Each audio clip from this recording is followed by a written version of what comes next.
됐다. 보자. 복대동 초미녀 강사가 지금 마스크를 쓰고 있어 지금. 지금 이빨이 아파가지고 지금. 야, 이빨 잘 닦어.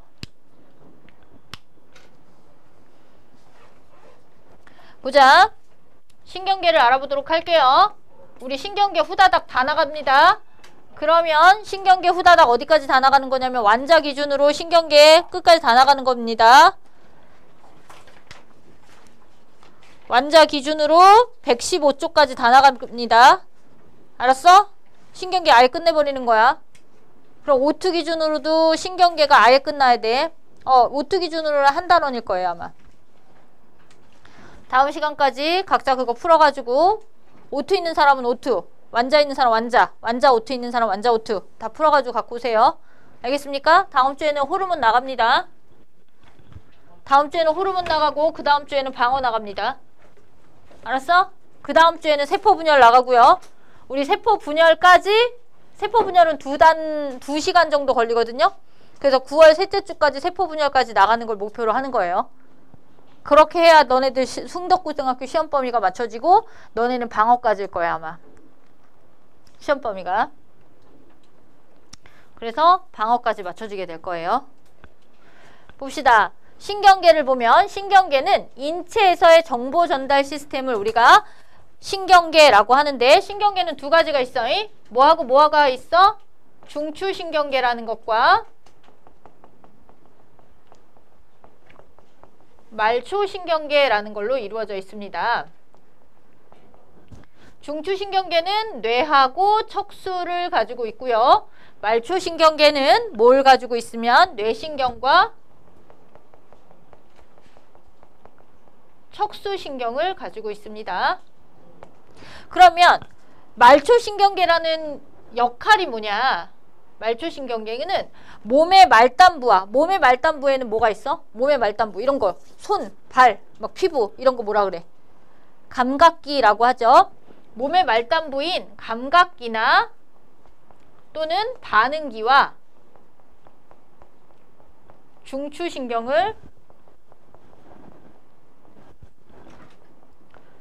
연결하는 것을 우리가 말초신경이라고 합니다. 알겠어? 근데 이 말초신경은 있잖아. 너 뭐 가져왔어, 쟤? 아무것도? 양심 없는 새끼. 야, 너 일로 와, 일로 와. 맨 앞에. 복사해다 줄게. 잠깐만 이거 보고 있어. 보자. 말초신경을 다시 또 두 가지로 나누는데 구분 기준에 따라서 나눌 수 있어. 말초신경은 구분 기준이 두 가지야. 하나는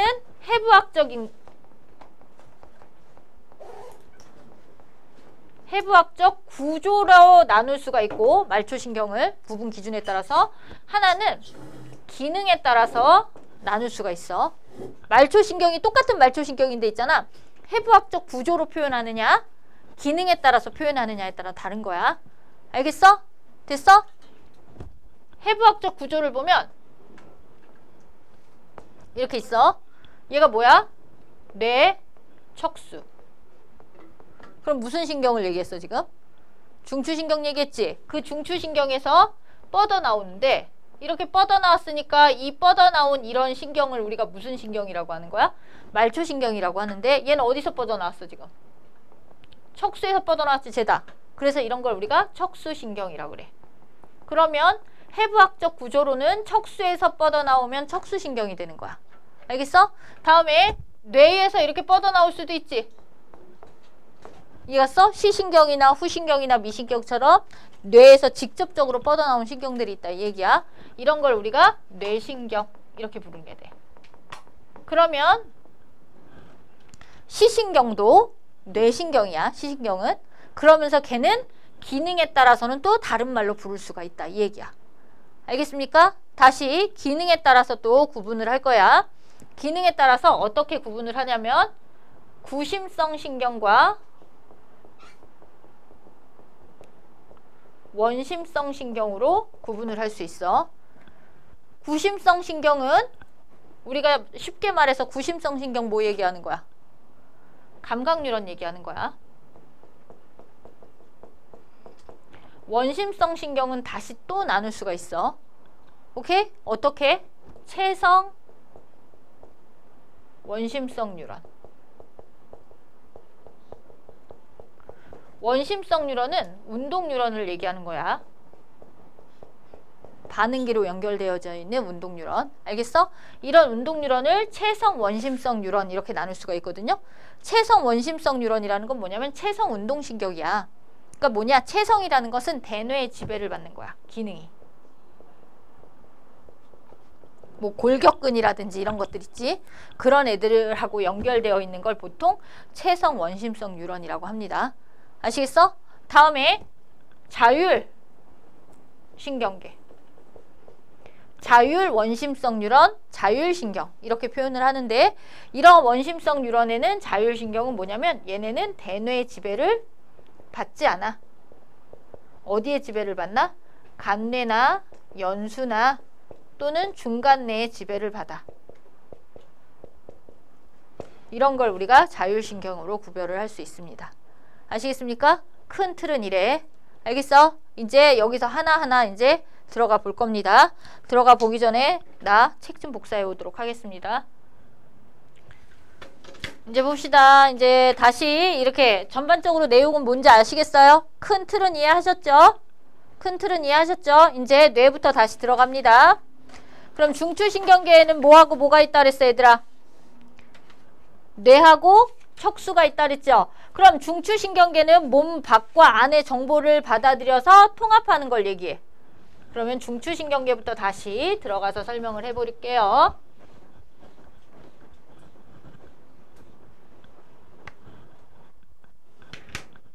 중추신경은 몸 밖과 안의 정보를 받아들이는 거다. 몸 안과 밖의 정보를 받아들여 처리하는 곳. 얘를 우리가 중추신경이라고 생각하시면 됩니다. 그래서 반응의 명령을 내려주게 되죠.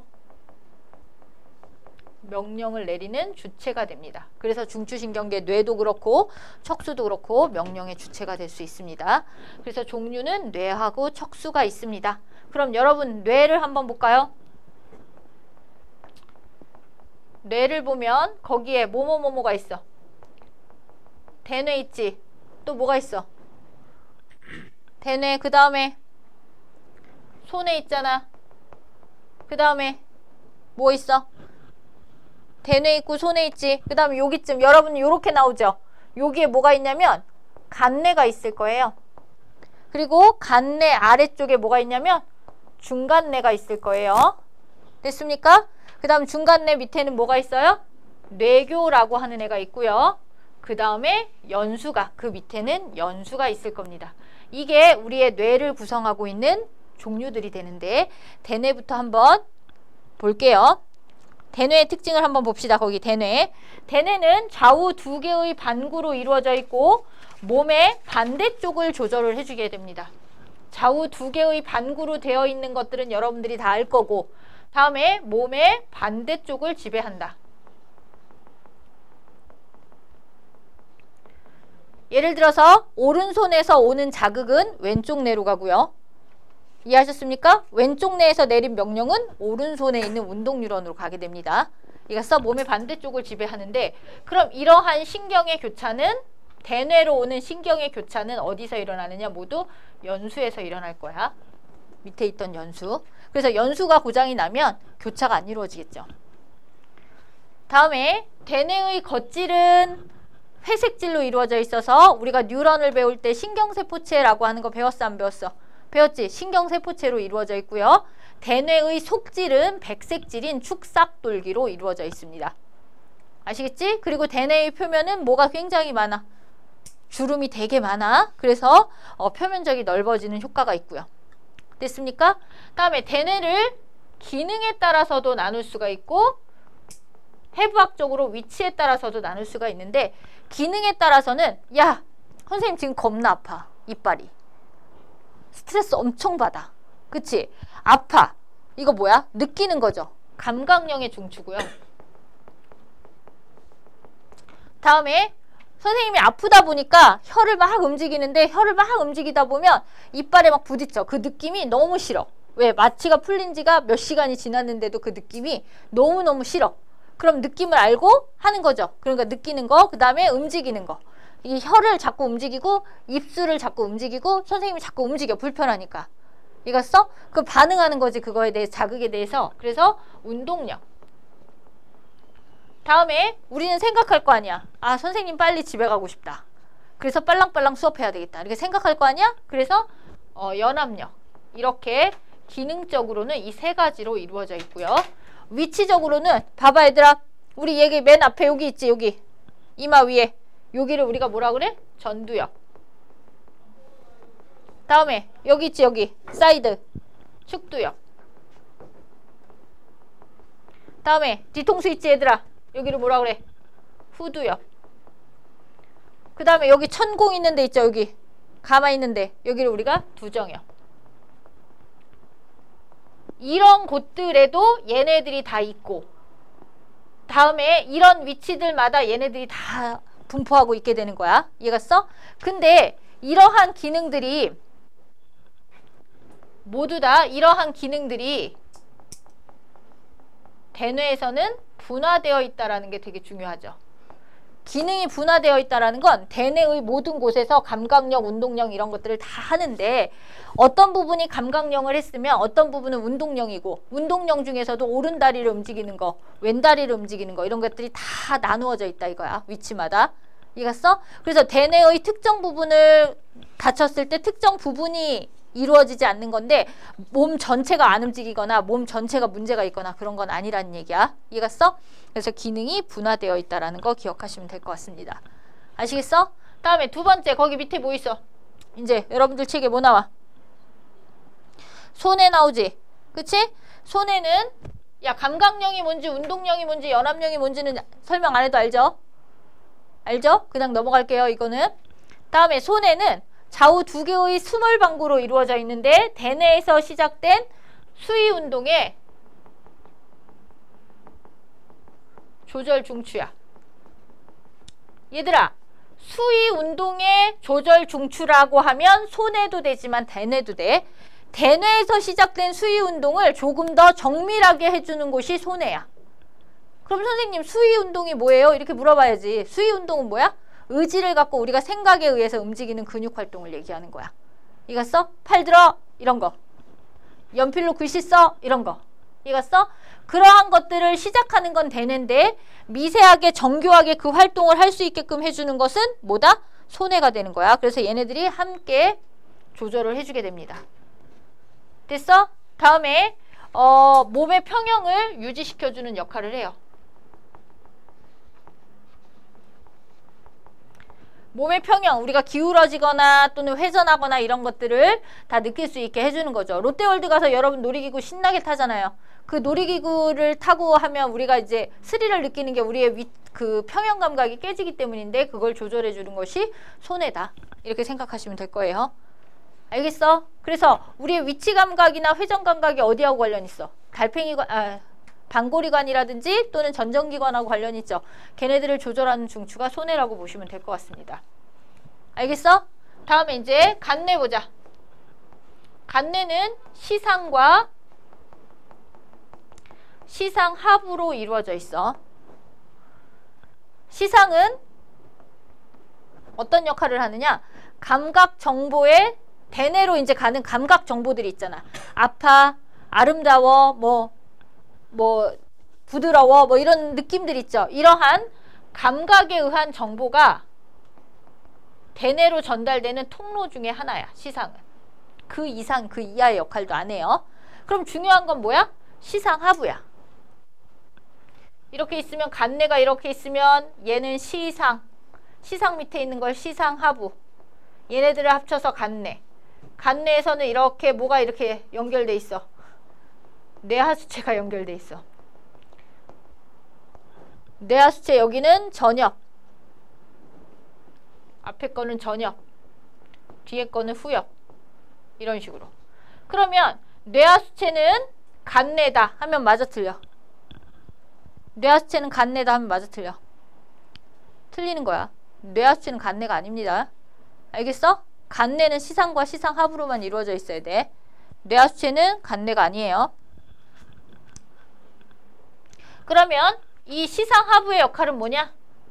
첫 번째, 자율신경의 조절 중추입니다.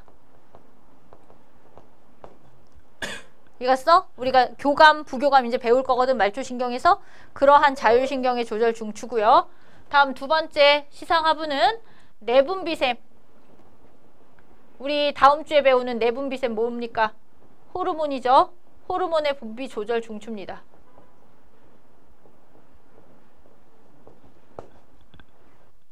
그리고 그 시상하부에 뇌하수체가 달려있는데 뇌하수체는 절대 간내가 아니라는 거 기억하시면 되겠습니다. 알겠어? 그 다음에 간내 밑에 뭐 있대 또? 여러분들 간내 밑에 뭐 있어? 중간내 있죠? 중간내는 여기 지워도 되죠 여러분? 중간내 같은 경우에는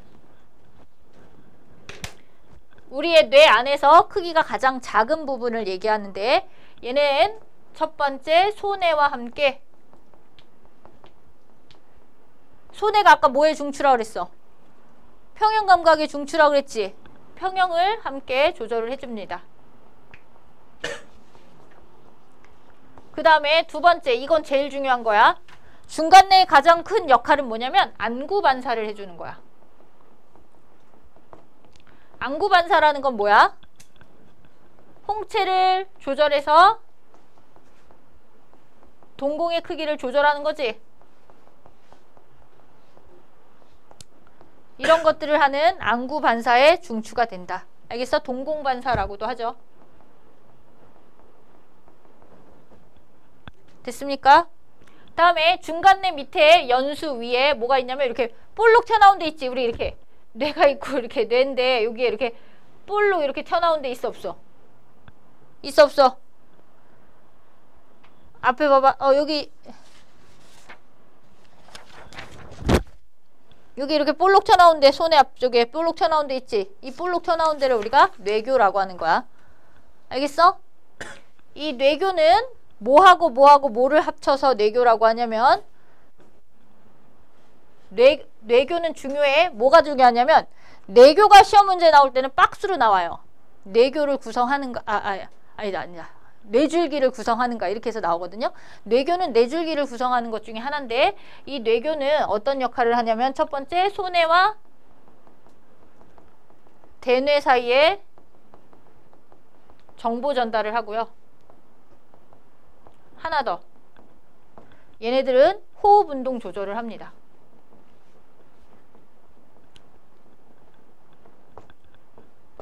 왜 호흡 운동을 중요하게 했냐면 호흡 운동을 조절하는 것은 하나 더 있거든요. 걔가 누구야? 연수거든. 알겠어? 연수의 특징을 보면 첫 번째, 연수는 할 얘기가 많아요. 연수는 외울 게 많습니다. 일단 연수는 뇌와 누구를 연결해줘? 척수를 연결하는 신경다발이 많이 지나갑니다. 그래서 뇌의 끄트머리가 연수가 되는 거야. 다음에 아까 전에 그랬지? 연수의 가장 중요한 역할 중에 하나는 오른뇌가 왼손을 지배하고 왼쪽 뇌가 오른손을 지배할 수 있는 것은 신경의 교차가 일어나기 때문이라고 그랬어. 알겠어? 이것도 연수에서 일어납니다. 다음에 이제 세 번째는 호흡 운동. 아까 뇌교에서 했던 거. 심장박동. 호흡 운동이나 심장박동, 그 다음에 소화 운동처럼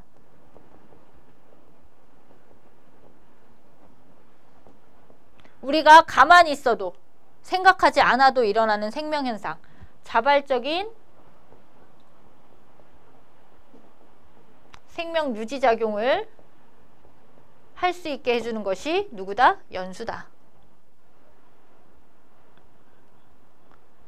됐습니까? 다음에 또 하나, 네 번째. 아까 전에 중간뇌는 누구 반사? 빛의 양을 가지고 동공의 크기를 조절하는 동공반사의 중추가 중간뇌라고 했죠. 얘는 재채기라든지 음식물이 들어가면 나도 모르게 여기서 침이 질질질 막 나오잖아요. 소화시키려고 침 분비라든지. 그 다음에 이산화탄소의 농도가 적으면 우리 뭐하지? 하품하잖아. 이겼어? 하품과 같은 것들의 이러한 반사의 조절 중추가 돼. 반사라는 것은 대뇌의 지배를 받지 않고 이루어지는 행동들을 얘기하게 되는 거다.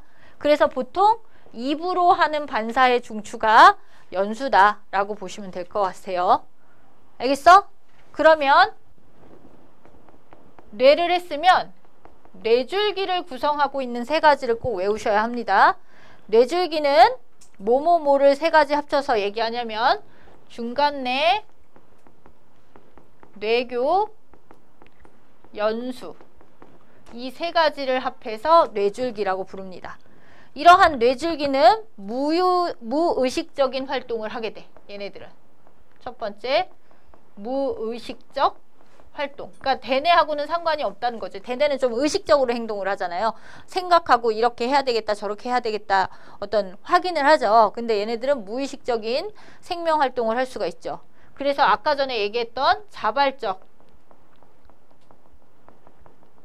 생명 유지 활동을 할 수 있는 것들이 중간내 뇌교 연수가 있기 때문에 그래. 알겠습니까? 그럼 자발적 생명 유지 활동이라는 건 뭐라 그랬어? 심장 안 뛰면 죽잖아요. 호흡 안 하면 죽죠. 우리 자도 심장은 뛰고, 우리가 잠을 자도 호흡은 하고, 우리가 잠을 자도 소화는 되죠. 이겼어? 요런 것들을 우리가 자발적 생명 유지 활동이라고 하는데, 이런 것들이 할 수 있는 것은 뇌줄기가 정상적으로 작용하고 있기 때문에 그래. 알겠어? 우리 여러분 오투책이나 아니면 여러분 완자책에 보면 비교한 게 나올 거예요. 식물인간과 뇌사자 두 가지를 구별해서 나올 거야. 식물인간은 대뇌가 데미지를 입은 거죠. 대뇌가 파괴된 거야. 대뇌의 겉질이 파괴됐어. 그러면 감각령 안 되죠. 못 느끼잖아. 움직여 못 움직여? 못 움직이지. 이겼어? 생각해 못해? 못해. 의식적인 운동을 못하는 거죠.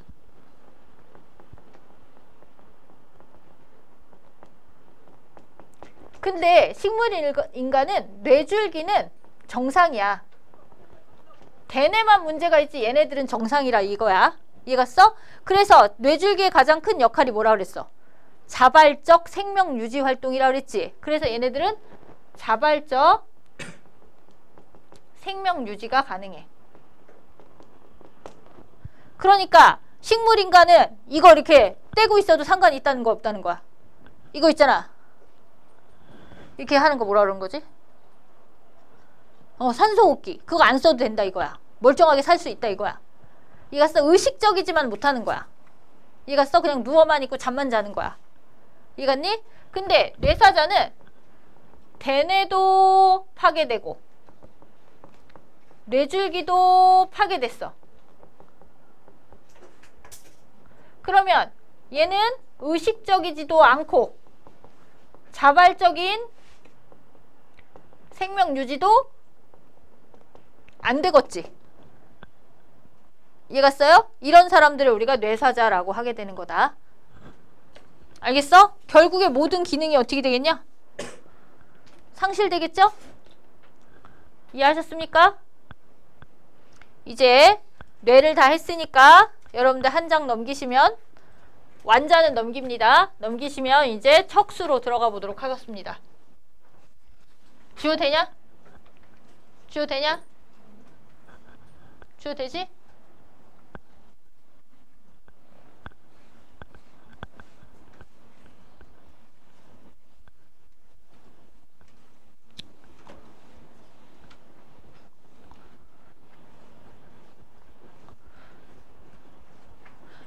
다음 주에 복대도 그 초미녀 강사는 초초미녀가 될지도 몰라. 다이어트가 돼서.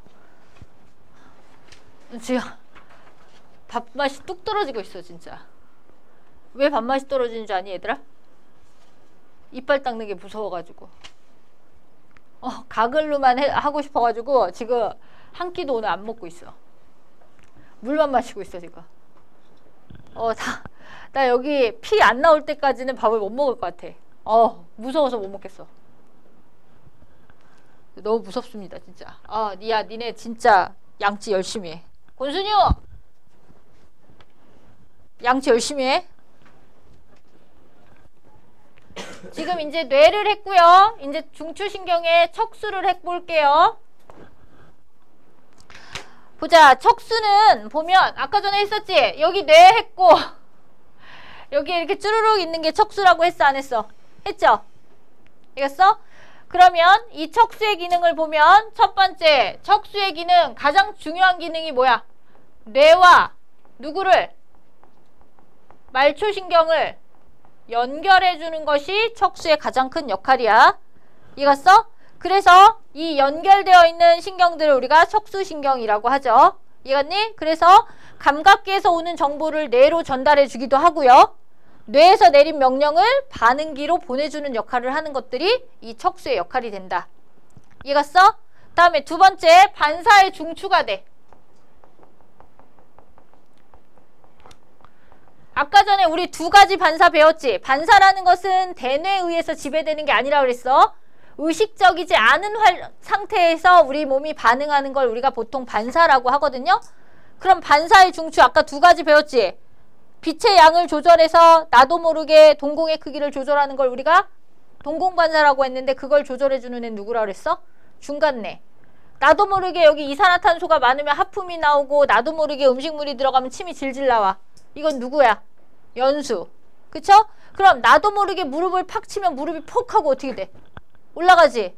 다음에 차가 쌩 지나가면 나도 모르게 몸을 어떻게 해? 움츠리죠. 이해갔습니까? 바늘이 있으면 나도 모르게 손을 탁 하고 뭐해? 떼버리죠. 이런 것들은 척수 반사의 중추가 되는 거야. 알겠어? 그래서 몸으로 하는 반사, 뇌와 정보 전달이 되지 않고 바로 우리 몸에서 바로 빠른 시간 내에 무의식적으로 이루어지는 반응들을 우리가 반사라고 하는데 그런 반사의 중추야. 그래서 차가 지나가면 나도 모르게 피한대. 이런 걸 우리가 회피반사.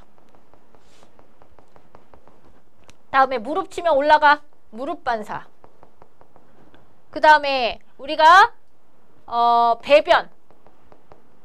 변을 보고 오줌을 넣을 수 있는 것도 반사의 한 종류가 되는데 이런 것도 척수가 조절을 하게 됩니다. 알겠습니까? 됐어요? 요거는 성인은 아니고 아기였을 때. 우리는 의식적으로 배변과 배뇨를 조절할 수 있잖아요. 근데 갓난아기들은 울면 기저귀 갈아줘야 되고 막 그렇죠. 걔네들이 배변, 배뇨를 하는 것은 이 척수반사의 한 종류야. 아기였을 때. 아시겠지? 됐습니까? 그럼 척수를 볼게요. 척수는 구조가 대뇌와 반대로 되어 있어. 겉질이 뭘로 이루어져 있어? 백질로 이루어져 있고 속질이 회백질로 이루어져 있는데 회백질이 뭐야? 신경세포체죠. 그래서 속질에 신경세포체가 모여있다라는 거 기억하시면 되고요. 여기 보자. 척수를 보자. 이렇게 회백질이 있는 거야. 됐어? 그러면 여기 이 척수를 얘들아 요렇게 생각해 볼게. 척수를 요렇게 보면 여기를 등 쪽이라고 해보자. 요렇게 등 쪽이야. 이 등 쪽하고 척수의 등 쪽하고 연결되어 있는 부분을 우리가 뭐라고 하느냐? 후근이라고 하고요. 이겼어?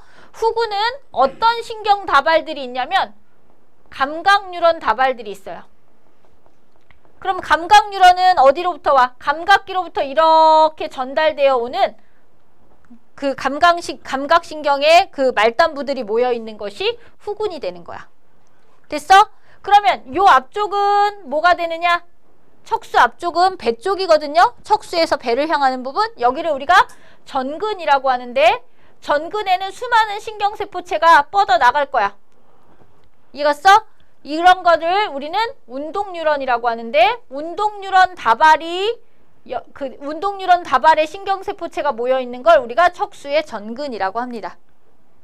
되셨어요? 그럼 운동뉴런은 전근을 통해서 이렇게 뻗어나가게 되는 거야. 됐니? 됐니? 그러면 자극의 이동 경로가 어떻게 오겠어? 감각기에서 얻은 자극이 감각뉴런을 통해서 척수에 어디로 들어와야 돼? 후근으로 들어오겠지. 이해갔어? 그러면 대뇌를 갈 수도 있고 척수 반사를 할 수도 있어. 중추를 지나서 척수의 전근을 지나 운동 뉴런을 통해서 반응기로 진행하게 되는 거야. 아우 힘들어. 알겠어? 이렇게 가는 것을 우리가 자극의 이동이라고 합니다. 됐어? 됐어? 야 그러면 지금 여기 있는 뉴런도 척수랑 연결돼 있지? 야! 여기 있는 뉴런도 지금 운동 뉴런들도 다 척수랑 연결돼 있지? 그럼 이거는 아까 해부학적으로 말초신경계야. 그치? 말초신경계 중에서 무슨 말초신경계지? 척수에서 뻗어나오는 거잖아. 그러니까 다 뭐라고 불러야 돼? 척수신경이라고 불러야 되는 거야. 이런 애들. 알겠어? 됐어? 그럼 아까 전에 중간뇌에서 뻗어나오면, 뇌에서 직접 뻗어나오면 무슨 말초신경이라 그랬어? 뇌신경이 되는 거고, 척수에서 뻗어나오면 척수신경이 되는 거야. 알겠어? 이해하셨죠? 이해하셨죠? 외워. 척수에서 뻗어나오면 다 무슨 신경이라고 얘들아? 척수신경. 됐니? 다음에 의식적인 반응과 무조건 반사를 보겠습니다. 거기 여러분들 교재에 아마 나와 있을 거예요. 교과서에. 지금 선생님이 여기 한 거 봐봐. 감각계에서 온 자극이 감각 뉴런을 통해서 척수에서 대뇌로 가서 척수에서 다시 운동 뉴런을 통해서 반응기로 왔지. 대뇌가 지배하는 걸 우리가 의식적인 반응이라고 하는 거야. 즉 내가 니네들한테 김민찬이를 보고 김민찬 빨리 공부해 라고 하면서 이걸 던져. 이런 건 다 뭐야? 제가 공부 안 하는 거 보고 행동을 하는 거잖아. 이런 거는 대뇌가 지배를 하는 거야. 김민찬한테 이거 던지라고 명령을 내린 거거든. 이해갔어? 이런 걸 우리가 의식적인 반응이야. 이해갔어? 근데 김민찬이는 이게 갑자기 날아오니까 자기도 모르게 팔을 탁 쳐가지고 회피를 했어. 이해갔어? 이런 건 뭐가 되는 거야? 무조건 반사가 되는 거야. 척수 반사. 그런 건 반사라고 하는 거야. 무의식적인 거. 대뇌가 지배해서 의식적인 건 반응이라고 하고요. 무의식적인 거는 우리가 반사라고 합니다. 이해했어?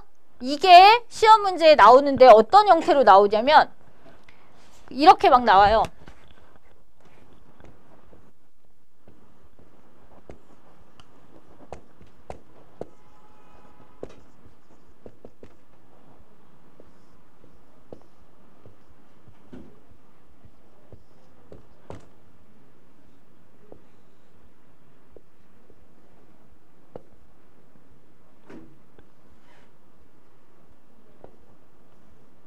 이렇게 나와. 경로가. 됐어? 그럼 여기는 지금 우리 몸으로 들어오는 거니까 다 감각 뉴런이겠지. 여기는 반응기하고 관련이 있으니까 다 무슨 뉴런이겠어? 운동 뉴런이겠지. 이해갔어? 그러면 예를 들어서 책상에 있는 연필을 내가 집었어. 이거는 집자라고 생각하려고 집은 거죠. 그럼 어떻게 돼야 돼? 일단 책상에 연필이 있는 거를 본 거지. 그럼 어디야? 시신경이지. 시신경은 뇌신경이야? 척수신경이야? 뇌신경이지. 그럼 뇌와 직접적으로 연결돼야 돼. 이렇게. 또는 이거겠죠. 이겼어? 그 다음에 대뇌가 잡아라 이렇게 생각을 하겠지. 잡아라 생각한 다음에 어떻게 해? 진짜로 잡아야 될 거 아니야. 잡으려면 어떻게 가야 돼? 척수를 통해서 이렇게 가야 된다. 이 얘기야. 알겠어? 그런 말들이 나오고 이 경로차지라는 문제들이 출제가 될 거예요. 알겠어? 이해하셨어? 되셨습니까? 대답 좀 해라. 힘들다. 알겠습니까? 중추신경 여기까지 잠깐 하고 끊었다 가도록 하겠습니다. 그 뒤에 보면 각자 문제가 있을 거예요. 굳이 그래야 돼? 이제 보자. 말초신경계 두 번째 말초신경계 들어갑시다. 잠깐만요. 또 배회하는 애 하나 있다. 어떡할 거야. 이제 보자. 말초신경계를 볼게요. 말초신경계는 아까 전에 구조에 따라서 나눌 수 있고 하나는 기능에 따라서 나눌 수 있다고 했던 거 기억하시지? 구조에 따라서는 아까 전에 뇌에서 뻗어나오느냐 척수에서 뻗어나오느냐에 따라서 다르다고 그랬지?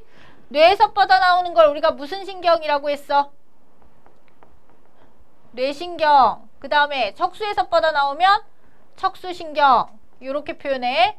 뇌신경은 있잖아. 뇌에서 뻗어나와서 이제 어떤 기관 같은 것들이랑 대뇌나 중간뇌와 뭐 간뇌처럼 뇌를 연결해 주는 건데 얘네들은 보통 12쌍이 존재를 한다. 그래서 시신경, 후신경, 뭐 미신경, 청신경, 안면신경들 있죠. 이렇게 얼굴하고 연결된 것들이 대부분이고요. 척수신경은 31쌍으로 뇌에서 내린 명령들이 다 척수를 통해서 나가거나 자극들이 척수를 통해서 대뇌로 전달되어 주게 되는 거다. 알겠어? 이런 것들을 우리가 구조적으로 말초신경계를 뇌신경과 척수신경으로 나누는 거야. 알겠어? 학생들이 시험 문제에서 가장 많이 틀리는 유형이 뭔지 알아? 여기서? 뇌신경이야. 뇌신경은 애들이 뇌라고 생각해. 그래서 중추신경이다 동그라미 탁 쳐가지고 다 틀려요. 알겠어? 뇌신경은 중추신경이 아니에요. 뇌신경은 말초신경이야. 뇌와 연결된 말초신경을 뇌신경이라고 합니다. 알겠어? 됐어? 그럼 중추신경은 뇌신경이라는 말을 쓰지 않고 대뇌, 소뇌 뭐 이런 식으로 뇌를 쓰죠. 다음에 말초신경은 또 기능에 따라서 구별을 합니다. 기능에 따라서 감각신경과 즉 구심성 신경 아까 전에 했어. 구심성 신경과 이 구심성 신경을 다른 말로 뭐라고 한다 그랬어? 감각신경, 감각뉴런 이렇게 한다고 했어. 됐어? 그래서 감각기관의 역할이 뭐냐? 어떤 기능을 하느냐? 감각기에서 수용된 자극을 전달하는 거야. 어디로? 중추신경계로. 이런 역할을 하는 것이 구심성 감각 뉴런의 특징이다. 알겠어? 근데 얘는 외우지 않아도 되기는 하는데요. 생각은 좀 하고 계셔야 돼. 뭐냐? 구심성 뉴런에는 체성과 이거서 내장이 있어. 뭐냐? 내장은 보통 자율신경계에 의해서 조절이 되거든요. 근데 이거는 이 이전의 교육과정이기 때문에 시험 문제는 안 나올 건데 그냥 익히고만 있으시면 돼요. 이 이전 교육과정입니다. 뭐냐면 감각신경에는 체성 감각신경이 있어. 체성 감각신경은 우리가 말하는 그냥 여기서 말하는 감각신경이 다 이거야. 이겼어? 그래서 피부에서 받아들인 자극들을 대뇌로 가는 거 있죠. 이런 것들을 우리가 체성 감각신경이야. 대뇌의 지배를 받는다는 거죠. 그 다음에 내장 속에 있는 감각신경이 있거든요. 우리가 위나 장에도 감각신경이 있다 이거야. 내장 속에도. 근데 그 위에 온 자극을 대뇌가 인지하지는 못하죠. 그런 자극은 누가 인지해 보통? 연수라든지 또는 중간뇌, 간뇌 이런 애들이 인지를 하게 됩니다. 알겠어? 이런 것들을도 일종의 얘네들은 이제 뭐 연수라든지 간뇌 이런 애들에 의해서 지배를 받게 되거든요. 그래서 요렇게 표현되는데 요거는 외우지 않으셔도 돼요. 이전 교육과정이기 때문에. 아시겠어? 보통 체성 감각신경이라고 하면 우리가 지금 요번 교육과정에서 배우는 구심성 뉴런을 얘기하게 됩니다. 됐어? 다음에 원심성 뉴런. 원심성 뉴런은 운동 뉴런의 한 종류야. 운동 뉴런을 우리가 원심성 뉴런 이렇게 표현해. 운동 뉴런은 어떤 역할을 해?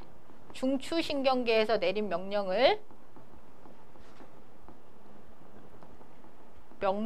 전달한다. 어디에? 반응기에. 이런 걸 우리가 원심성 뉴런이라고 부릅니다. 아시겠어? 그럼 이 원심성 뉴런을 다시 두 가지로 나누지. 거기에 뭐라고 나와? 여러분들 교재에. 하나는 뭐라고 나와? 체성 원심성 뉴런. 나와 안 나와? 나오죠? 체성 원심성 뉴런이라는 것은 체성 운동신경인 거야. 됐어요? 얘는 어떤 역할을 해? 뭐야 대표적으로? 골격근에 전달을 하는 거야. 자극을. 명령을 골격근 같은 것들에 전달을 하는 것으로서 보통 체성자가 붙으면 뉴런 한 가닥으로 이루어져 있고 대부분 이렇게 빨리 전달을 해야 되기 때문에 일반적으로 마리즘 뉴런에 해당해요. 알겠습니까? 하나로 이루어져 있어, 뉴런. 이해갔니? 길게 뻗어서. 이런 걸 우리가 체성 원심성 뉴런이라고 합니다. 됐니? 다음에 두 번째는 자율신경이라는 게 나와, 안 나와? 나오지? 자율신경은 모두 원심성 뉴런으로만 이루어져 있어. 근데 자율신경은 신경절이 포함되어 있어. 뉴런 몇 개로 이루어져 있다는 얘기야?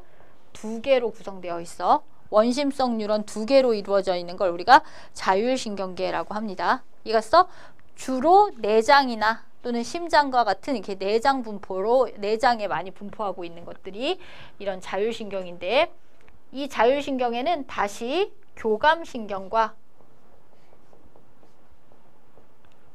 부교감신경으로 나눌 수가 있어요. 교감신경은 뉴런, 앞에 뉴런, 신경절 이전에, 시냅스 이전의 뉴런은 짧고 시냅스 이후의 뉴런이 긴 거야. 그러면 이걸 우리가 뭐라고 그래? 뉴런과 뉴런이 연결되어 있는 이 부분을 우리가 뭐라고 하냐면 시냅스라고 하거든요.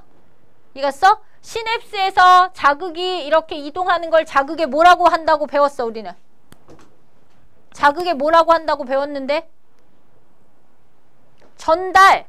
자극의 전달은 축색돌기 말단에서 그 다음 뉴런의 가지돌기 쪽으로 신경전달 물질이 분비되는 거잖아. 누가 분비되는 거지? 아세틸콜린이 분비돼. 외워. 알겠어? 신경전달 물질 아세틸콜린이 분비되고, 교감신경 말단부에서는 뭐가 분비되느냐? 아드레날린이 분비돼. 또는 노르에피네프린 또는 에피네프린. 알겠습니까? 노르에피네프린 또는 에피네프린. 다 똑같아요.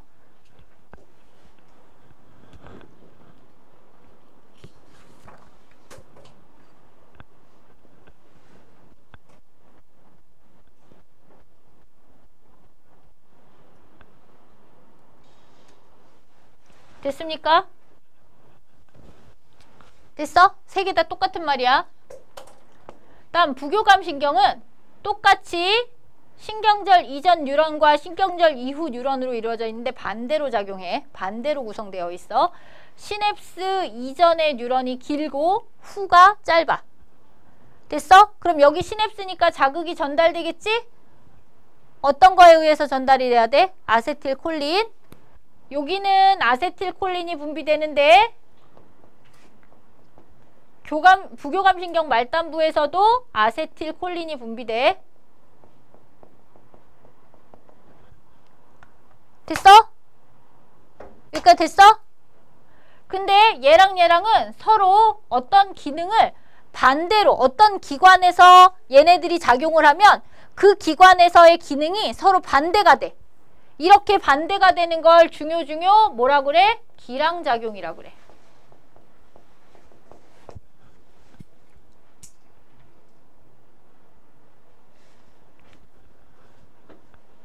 또 하나. 이러한 자율신경이나 또는 체성 원심성 뉴런은 얘네들은 있잖아. 다 척수신경이야. 그럼 어디서 뻗어나와야 돼? 어디서 뻗어나와야 돼? 척수에서 뻗어나와야지. 얘네들도 척수에서 뻗어나와서 척수신경이 되는 거야. 알겠어? 척수로 이렇게 들어가서 대뇌로 가는 거야. 됐니? 근데 중요한 걸 하나 할 거야. 여기서 꼭 시험 문제 나오는겨. 꼭 외워. 얘 척수요. 알겠어? 얘 대뇌요. 이렇게 뇌가 있어. 얘는 뭐 중간뇌 연수 이런 것도 있는 거야. 뇌하고 척수가 있는데, 일단 교감신경은 모든 교감신경에 신경절 이전 뉴런 다발에 있는 신경세포체는 척수에서 뻗어나오는 거야. 이겼어? 교감신경으로 작동되는 것들이 여러 가지가 있거든요. 그런데 그 교감신경으로 작동되는 여러 개의 그 교감신경 다발이 있을 때 그 무조건 모든 교감신경들의 신경 다발은 다 어디서 뻗어나온다고? 척수. 알겠어? 척수. 근데 부교감신경은 뇌에서도 뻗어나오고 척수에서도 뻗어나와. 이렇게 되는 거야. 이겼어? 아까 전에 중간 그 중내 반사 같은 이거 뭐 안구 반사 같은 거 있지? 그건 누가 중추야? 중간내가 중추지. 이겼어? 부교감 신경의 중간내가 중추일 때는 그 안구 반사를 할 때는 중간내부터 가는 거고. 알겠어? 신경절 이전에 신경세포체가 중간내에 있다 이 얘기야. 알겠어? 그 다음에 아까 전에 음식물이 들어왔어. 그러면 소화운동을 뭐 해야 돼? 촉진해야 되겠죠? 이겼어? 그런 거 할 때 소화액 분비를 조절해 주는 거지. 소화액 분비는 연수하고 관련이 있게 되는 거고. 이겼어? 부교감 신경에서 방광을 조절하는 경우만 척수로부터 뻗어나오게 돼. 그럼 부교감 신경의 절전 섬유의 신경세포체들은 중간내, 연수, 척수에서 다 뻗어나올 수 있는데 모든 교감 신경을 관장하는 신경세포체, 절전 뉴런 이전에 신경절 이전의 신경세포체는 모두 다 척수에서 뻗어나온다는 거 기억해야 돼. 알겠어? 그러면 일반적으로 교감신경과 이거 이쪽으로 가져온다. 저러한 교감신경과 부교감신경이 어떻게 작용하는지를 보면 일반적으로 교감신경은 우리가 스트레스를 받거나 깜짝 놀랬거나 우리가 어떤 뭐 물리적인 어떤 나도 모르는 어떤 위험에 처했을 때 교감신경이 작용을 하면서 우리가 스트레스를 좀 받게 되는데 교감신경이 이제 깜짝 놀라거나 스트레스를 받으면 어떻게 되느냐? 제일 먼저 동공이 커지죠. 깜짝 놀랐으니까. 다음에 심장은 빨라지죠. 다음에 혈당량도 높아지거든? 그 다음 또 뭐 있을까? 교감신경이 작동했을 때 작용하는 거. 깜짝 놀랐으니까 동공은 커지고 심장은 발랑발랑 뛰고 혈당량은 높아지고 또 뭐 있을까? 또 뭐 있냐? 호흡수는 책에 다 나와. 호흡수는 어떻게 돼? 빨라지겠지. 깜짝깜짝 놀랐으니까. 이겼어? 다음에 침분비는 억제되겠지. 입이 바짝바짝 마를 거야. 알겠어? 그 다음에 소화운동은 억제되겠죠. 깜짝 놀랐는데 밥 먹으면 체하잖니. 이겼어? 방광은 어떻게 된대? 방광은 어떻게 된대? 책 봐봐 빨리. 방광은 어떻게 된대? 교감신경이 작동하면 확장. 방광이 확장된다는 것은 방광의 크기가 커졌기 때문에 이해갔어? 화장실을 가려고 한다 이거야. 긴장하면 화장실 가려고 하죠. 됐습니까? 그럼 이러한 상태로 있으면 죽을 수도 있으니까 원래 상태로 되돌려야 돼. 그러면 다시 몸을 릴렉스한 상태, 안정한 상태로 바꾸는 걸 우리가 부교감신경이라고 하는데요. 부교감신경은 거꾸로 작동하면 된다. 그럼 얘네 두 개는 서로 반대적으로 작용했지. 이런 걸 우리가 뭐라고 한다고? 기랑. 알겠어? 그럼 교감신경의 모든 신경절 이전의 신경세포체 다발은 신경다발은 다 어디서 나온다고? 척수. always 척수. 알겠어? 시험 문제 되게 많이 나오는 거야. 부교감신경은 중간내에서 나오고 또 연수에서도 나오지. 얘네들은 중간내. 다음에 얘네들은 다 뭐? 연수. 얘만 뭐? 척수. 이렇게 나온다 이거야. 알겠어?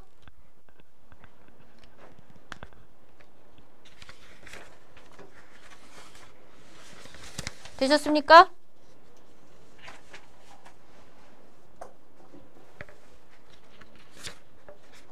되셨죠? 그 다음에 거기 밑에 보시면 뭐 나오니? 신경계 질환이 나오죠. 중추신경계 질환을 한번 살펴볼게요. 중추신경계 질환은 뇌나 척수가 문제가 있는 건데 먼저 알츠하이머는 대뇌 뉴런이 파괴되어 조직이 오므라들면서 지적 기능이 쇠퇴하는 걸 얘기해. 그래서 초기에는 기억력이 상실되고 질환이 진행되면서 감정 변화가 심해지고 방향 감각이나 우울증 같은 것들이 올 수 있대. 알츠하이머, 우리가 쉽게 말해서 뭐라고 부르는 거야? 치매 얘기하는 거야. 다음 파킨슨병은 뇌에서 도파민을 분비하는 뉴런이 파괴되어 도파민이 부족해서 나타나는데 도파민이 부족하면 어떤 일이 일어나느냐? 운동 뉴런이 문제가 생겨요.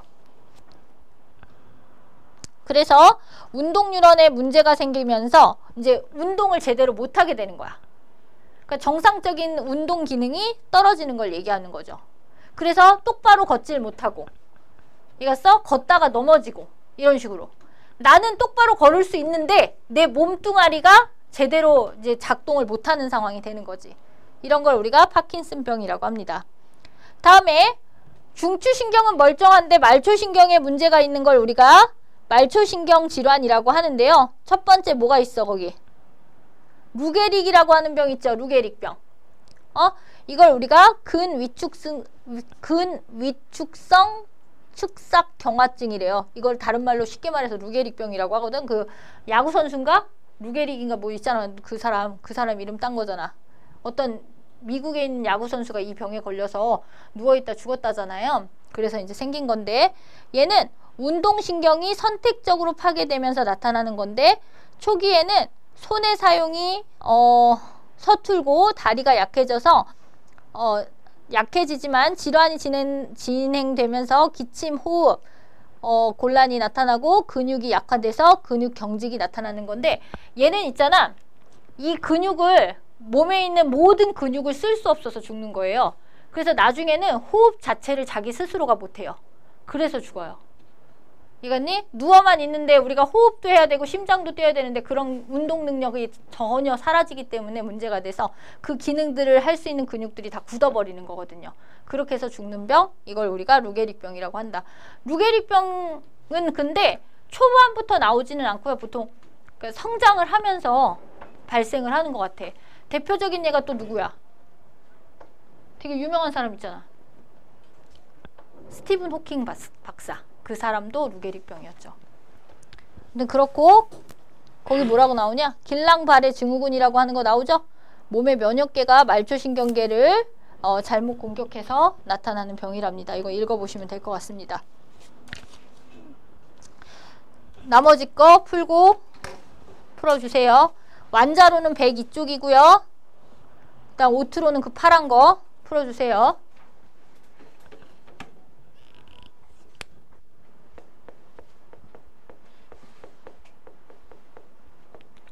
호르몬을 볼게요. 호르몬의 특징을 한번 살펴보면, 호르몬은 대표적인 내분비샘이죠. 이겼어? 우리 몸에서 나오는 물질을 두 가지로 구분을 하면 외분비샘과 내분비샘으로 구별을 할 수 있거든. 보통 호르몬은 내분비샘에서 생성이 되는 건데, 내분비샘하고 이제 반대적인 게 외분비샘이야. 얘랑 차이점이 뭐냐면, 내분비샘은 분비관이 없는 거고 얘는 분비관이 있는 거야. 그래서 예를 들어서 이렇게 위액이 나올 때 위세포에서 이렇게 분비관을 통해서 내보내는 거, 이렇게 관이 있어. 그래서 위액이 나오는 길이 있단 말이야. 이해갔어? 그런데 내분비샘은 세포에서 물질을 만들었는데 분비관이 없어. 그럼 세포에서 스르륵 나오죠. 세포를 둘러싼 이게 뭐야? 모세혈관이지? 모세혈관으로 직접 분비하는 거야. 이해갔니? 이런 걸 우리가 내분비샘이라고 합니다. 아시겠어? 그래서 호르몬은 내분비샘에서 만들어진 것으로서 분비관이 없이 직접 혈액으로 분비돼서 이 혈액이 어디로? 표적기관으로 운반해서 어떤 기능을 수행할 수 있게 해주는 걸 우리가 호르몬이라고 합니다. 아시겠어? 그래서 호르몬의 특징을 한번 살펴볼게요. 호르몬이란 내분비샘에서 생성돼서 분비되어 특정한 조직이나 기관의 생리작용을 조절하는 화학물질을 우리가 호르몬이라고 합니다. 호르몬은 첫 번째, 내분비샘에서 생성된다는 게 굉장히 계속 중요해요. 내분비샘이라는 건 분비관이 있는 거다 없는 거다? 없는 거다. 그리고 분비관이 없으니 직접 세포에서 분비된 아이들이 혈액으로 분비돼서 표적기관으로 운반됩니다. 다음에 혈액을 따라 온몸으로 운반이 되는데, 온몸으로 다니더라도 자기가 그 기능을 수행할 수 있는 표적세포에서 작용을 하게 됩니다. 다음에 매우 적은 양으로 생리기능을 조절할 수 있는데 많아도 병이 되고 적어도 병이 되죠. 다음에 몸속에 환경을 일정하게 유지하고 생식, 발생 등의 과정에 중요한 역할을 한다. 그래서 항상성 조절에 중요한 역할을 해줍니다.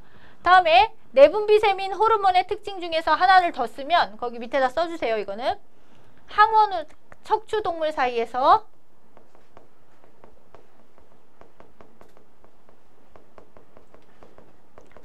항원으로 작용하지 않는다. 다른 말로 종특이성이 없다. 척추동물 사이에서. 그래서 우리가 동물의 어떤 특정 호르몬을 다른 동물에 넣어주거나 사람한테 넣어도 그 기능이 그대로 유지가 된다 이거야. 남의 게 들어오면 보통 적으로 인식해서 그 기능을 못하고 항원의 역할을 해야 되는데 그렇게 항원의 역할을 종이 다르더라도 하지 않는다 이거야. 그렇기 때문에 우리는 혈당량을 줄이는 호르몬인 인슐린을 과거에 누구로부터 얻었어? 돼지나 소로부터 얻어서 추출을 해서 주사로 넣었죠. 이해갔어? 그런 거랑 관련이 있다. 되셨죠? 다음에 호르몬과 신경계를 비교를 하면 우리가 뒤에서 배우는 항상성 조절을 할 때 우리가 호르몬과 자율신경을 이용해서 조절을 하게 되는데 호르몬의 분비 조절과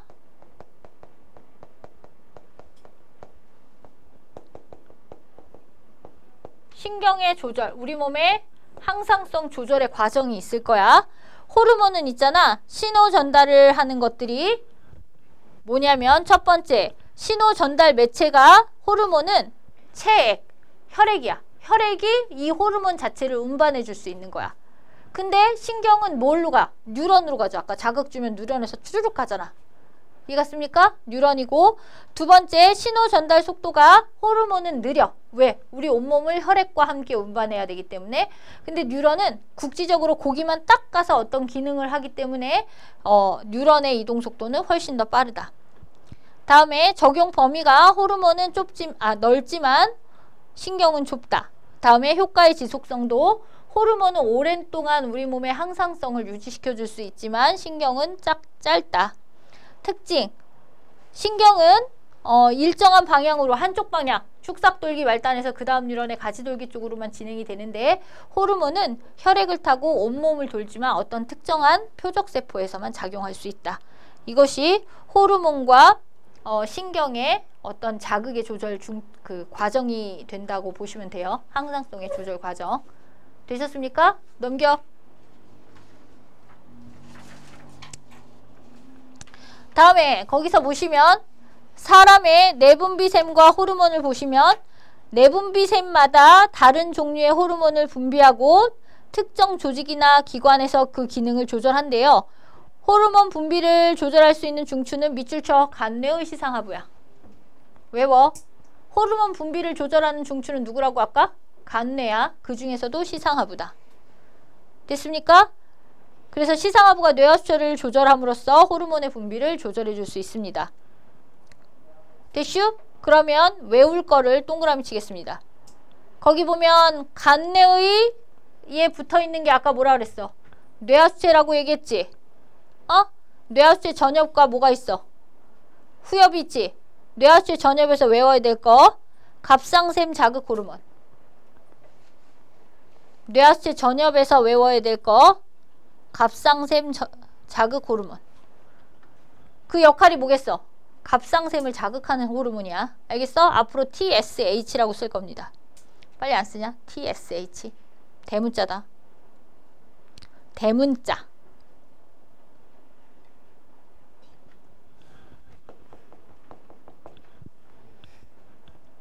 됐습니까?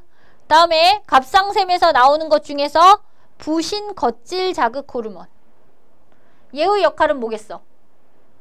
간뇌의 시상하부의 명령을 받아서 부신 겉질을 자극하는 호르몬이다. 얘는 ACTH라고 쓸 거야.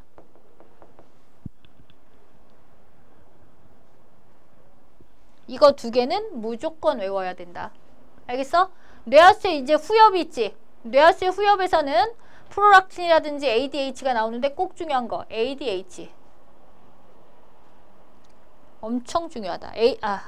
ADH가 항이뇨 호르몬을 얘기하는 거야. 항이뇨 호르몬의 표적기관은 콩팥이야. 콩팥에서 수분 재흡수를 촉진하는 호르몬이야. 역할도 꼭 외워야 돼. 알겠어? 항이뇨 호르몬은 수분 재흡수를 촉진하는 호르몬이다. 알겠어요? 그 다음에 그 밑으로 내려가서 갑상샘으로 갔다. 갑상샘에서는 티록신이라는 호르몬이 있을 거예요. 티록신 밑줄 외워야 된다. 이 티록신은 우리 몸에서 물질 대사를 조절하는데 특별히 이화작용을 촉진하는 애야.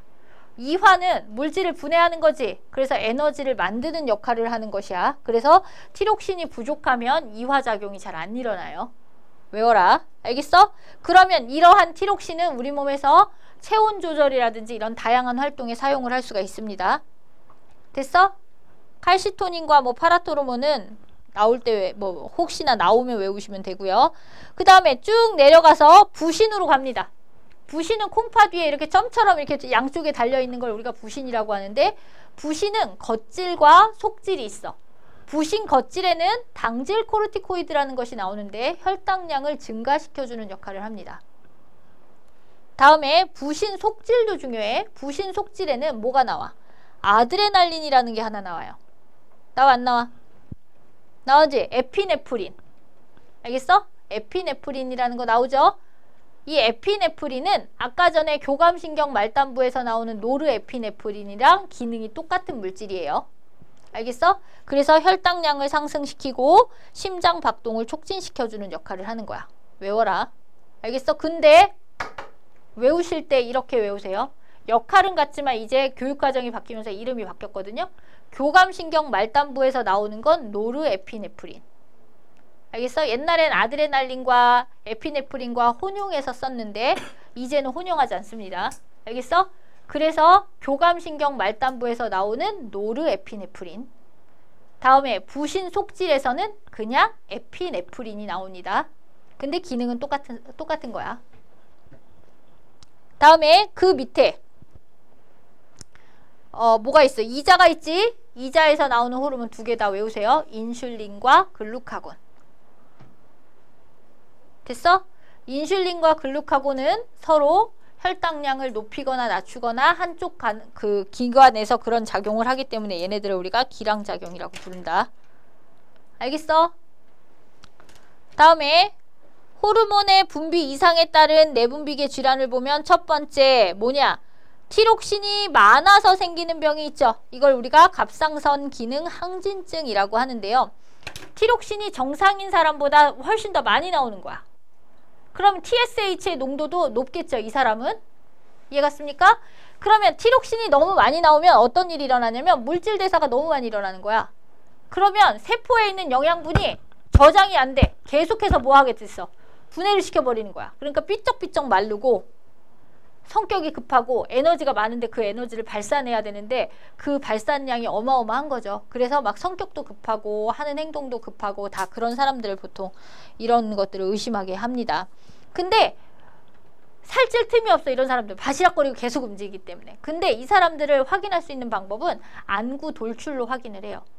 안구 돌출이라는 건 뭐냐면 있잖아 얘들아, 눈이 이렇게 튀어나와. 이렇게 거의 달고 다니는 그 개구리 왕눈이 있죠?